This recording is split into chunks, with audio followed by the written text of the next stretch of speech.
Olá, crianças, tudo bem? Boa tarde.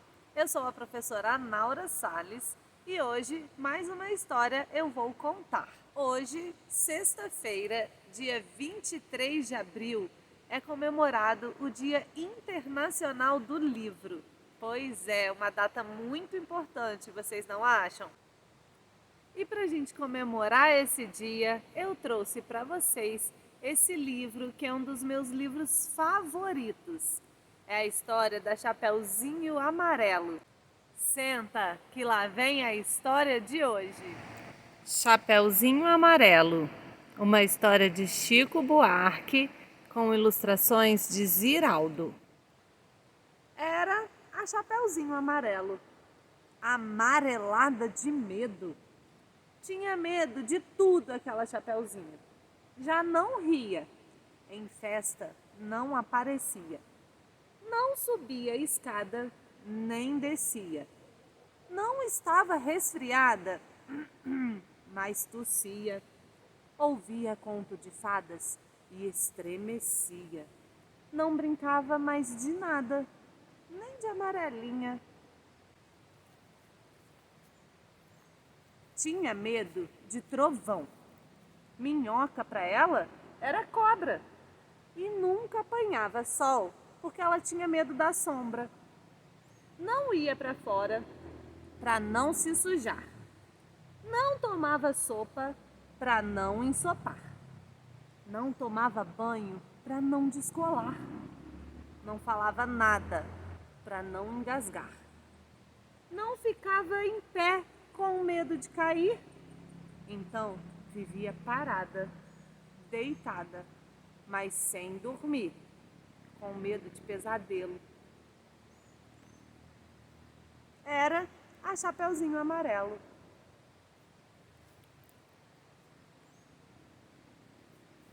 E de todos os medos que ela tinha, o medo mais que medonho era o medo do tal do lobo.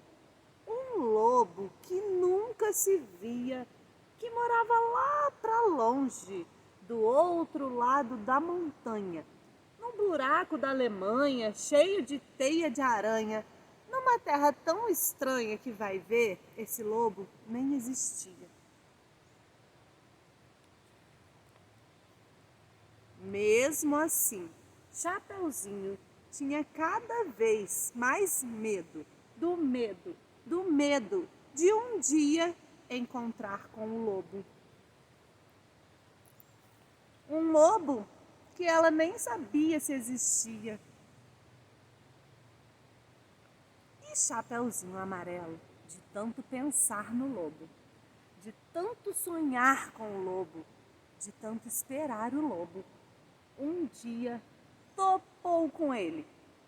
E ele era assim, tinha um carão de lobo, um jeitão de lobo, um olhão de lobo e principalmente um bocão de lobo tão grande que era capaz de comer duas avós, um caçador, rei, princesa, 7 panelas de arroz e um chapéu de sobremesa. Mas o engraçado é que quando a Chapeuzinho encontrou assim aquele lobo, a Chapeuzinho Amarelo foi perdendo aquele medo do medo de um dia encontrar o lobo.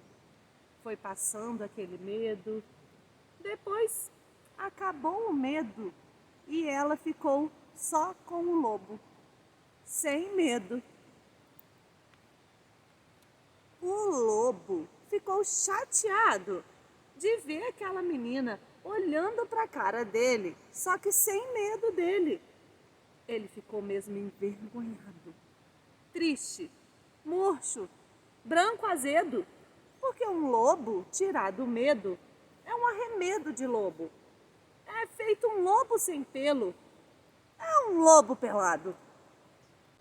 O lobo ficou chateado. Ele então gritou: "Sou um lobo!" Mas a Chapeuzinho, nada. E ele gritou de novo: sou um lobo! Chapeuzinho, nada.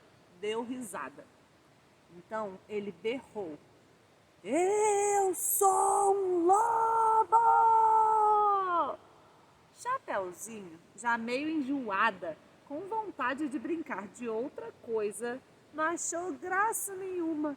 Ele então gritou bem forte aquele seu nome de lobo umas 25 vezes, que era para ver se o medo da Chapeuzinho ia voltando e se ela percebia com quem ela estava falando.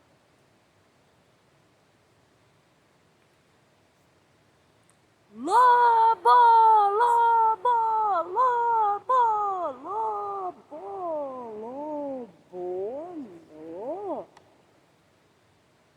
Aí, Chapeuzinho encheu e disse: para assim, agora, já, do jeito que você tá. E o lobo, parado assim, do jeito que ele estava, ele já não era mais um lobo, ele era um bolo de lobo fofo, tremendo que nem pudim, com medo da Chapeuzinho, com medo de ser comido com vela e tudo, inteirinho. Chapeuzinho não comeu aquele bolo de lobo. Ufa, ela sempre preferiu o bolo de chocolate. Aliás, ela agora come de tudo, menos sola de sapato. Não tem mais medo de chuva e nem foge de carrapato. Cai, levanta, se machuca, vai à praia, entra no mato, trepa em árvore, rouba fruta. Depois joga amarelinha com o primo da vizinha, com a filha do jornaleiro, com a sobrinha da madrinha e o neto do sapateiro. Mesmo quando está sozinha, inventa uma brincadeira e transforma em companheiro cada medo que ela tinha. O raio virou o rai. Barata é tabará. A bruxa virou chabru. E o diabo é bodiá. Ah, outros companheiros da Chapeuzinho Amarelo. O Gãodra, Jacoru, o Barantu e o Bão Chopa e todos os outros tronsmons. Entrou por uma porta, saiu pela outra. E quem quiser, que conte outra.